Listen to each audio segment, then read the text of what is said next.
තාත්තා කල්පේ වැඩගෙන ඉන්නේ.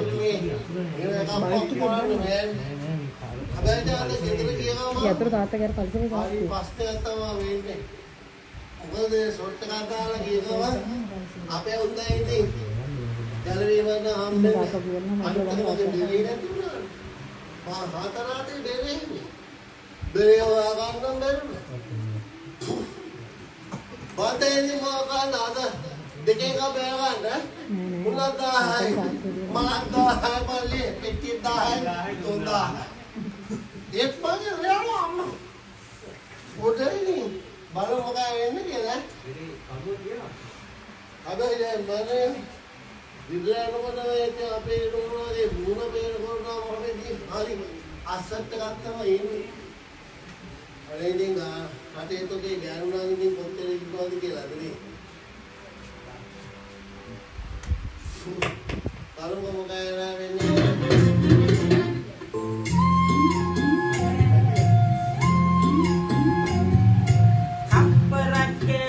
උන්නත් මේ වගේ ළඟන් කොයි සවටින් ආවද මේ කුලීනය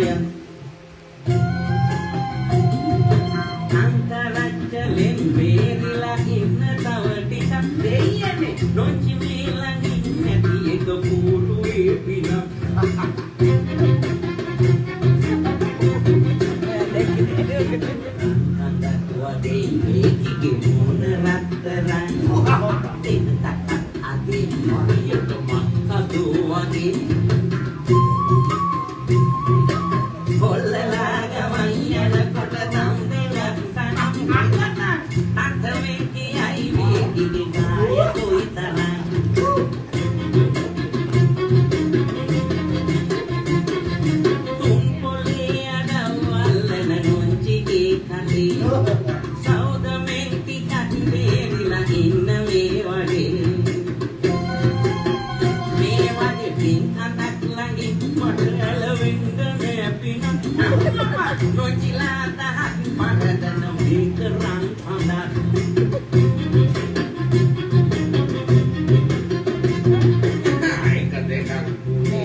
Bukan